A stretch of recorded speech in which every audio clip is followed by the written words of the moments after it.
தமிழ் நண்பர்கள் அனைவருக்கும் வணக்கம். அக்னிச்சிறகு சேனல் சார்பாக இந்த வீடியோவுக்கு உங்களை அன்புடன் வரவேற்பது நான் உங்கள் கௌசி. கார்த்திக் ரேவதி சீரியலுடைய அடுத்த எபிசோடுக்கான ப்ரோமோ என்ன அப்படின்றத பார்க்கலாம். செம்ம இன்ட்ரெஸ்டிங்கான ஒரு ப்ரோமோ தாங்க. அதாவது ரேவதி தன்னுடைய அம்மா கிட்ட சொல்கிறாங்க, நீங்கள் இல்லாமல் எப்படிமா என் கல்யாணம் நடக்கும் அப்படின்னு சொல்ல, உன்னை நினச்சி எனக்கு ரொம்ப பெருமையாக இருக்குது அப்படின்னு சொல்லிட்டு ஐயர்கிட்ட அடுத்த முகூர்த்தம் எப்போ அப்படின்னு சொல்லி கேட்குறாங்க.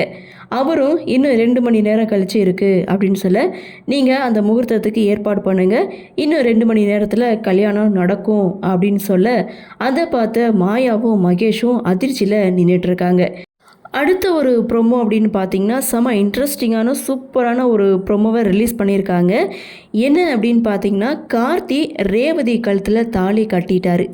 இங்கே ரேவதி மணக்கோலத்தில் அங்கேருந்து நடந்து வர, மணமகனாக கார்த்தி மணமேடையில் அமர்ந்திருக்க, ஸோ இங்கே ரேவதி கார்த்தி பக்கத்தில் வந்து உட்கார, கரெக்டாக கார்த்தியும் ரேவதி கழுத்தில் தாலி கட்ட போகிற தருணம் அப்படியே ரேவதி கார்த்தியை பார்த்து ஒரு மைண்ட் வாய்ஸ் வந்து கொடுக்குறாங்க. எங்கள் அம்மாவை ஏமாற்றி என் கழுத்தில் நீ தாலி கட்டுறால, தாலி மட்டும்தான் நான் கட்டிக்குவேன், உன் கூட நான் எந்த காலத்துக்கும் சேர்ந்து வாழ மாட்டேன்னு ரேவதி ஒரு பக்கம் மைண்ட் வாய்ஸ் கொடுக்க, இன்னொரு பக்கம் கார்த்தி உன்னுடைய வாழ்க்கைக்காகவும் உங்கள் அம்மாவுடைய குடும்ப கௌரவத்துக்காக மட்டும்தான் உன் கழுத்தில் நான் தாலி கட்டுறேன் அப்படின்னு சொல்லி கார்த்தி ஒரு பக்கமும், இன்னொரு பக்கம் சாமுண்டீஸ்வரி ராஜா இப்போ என் பொண்ணு கழுத்தில் தாலி கட்டலைன்னா உன் பேரனை விட்டு கட்ட வைப்பல்ல, அதனால தான் ராஜாவே என் வீட்டு மருமகனாக ஆக போகிறான்னு சாமுண்டீஸ்வரி ஒரு பக்கமும், இன்னொரு பக்கம் என் பேத்தி கழுத்தில் தாலி கட்டுறதே என் பேரன் தாண்டி அப்படின்னு சொல்லி பாட்டி ஒரு பக்கமும், ஒவ்வொருத்தவங்களும் ஒவ்வொரு மைண்ட் வாய்ஸோட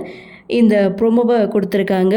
ஆக மொத்தம் கார்த்தி ரேவதி கழுத்தில் தாலி கட்டிட்டாரு அப்படின்றதான்.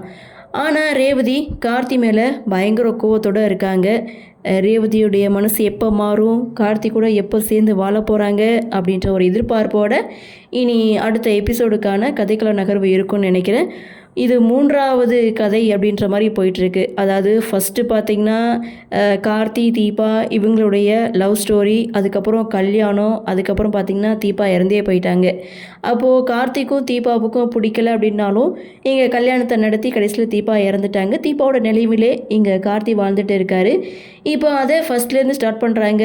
மறுபடியும் கார்த்தி இங்கே ரேவதி கழுத்தில் தாலி கட்ட போகிறாங்க. இவங்க 2 பேருக்குமே ஒத்து வராது, மனசு ஒப்பலை. இவங்க 2 பேருடைய மனசு மாறி அதுக்கப்புறம் இவங்க 2 பேரும் சேர்ந்து வாழ ஆரம்பித்து இனி என்னென்னலாம் நடக்க போகுதுன்னு நாமளும் பொறுத்திருந்து பார்க்கலாம். இதில் என்ன அப்படின்னா, தீபாவை மாமியாருக்கு பிடிக்காது, ஆனால் கார்த்திக்கு பிடிக்கும். ஆனால் இங்கே ரேவதியை மாமியாருக்கு பிடிக்க போகுது, ஆனால் கார்த்தி ஒதுங்கி நிற்க போகிறாரு. சரி, என்ன நடக்குது, என்ன மாதிரி என்ன சுவாரஸ்யத்தோடு கதைக்கள நகர்வாக கொண்டு வராங்க அப்படின்றத நாமளும் பொறுத்திருந்து பார்க்கலாம். இந்த ப்ரோமோ பற்றின உங்களுடைய கருத்தை வழக்கம் போல் கமெண்ட் செக்ஷனில் பதிவு பண்ணுங்கள். இந்த வீடியோ உங்களுக்கு பிடிச்சிருந்தால் லைக் பண்ணுங்கள், ஷேர் பண்ணுங்கள், மறக்காமல் நம்ம சேனலை சப்ஸ்கிரைப் பண்ணிக்கிறீங்கன்னு சொல்லி இந்த வீடியோவிலிருந்து விடைபெறுகிறேன். நன்றி, வணக்கம்.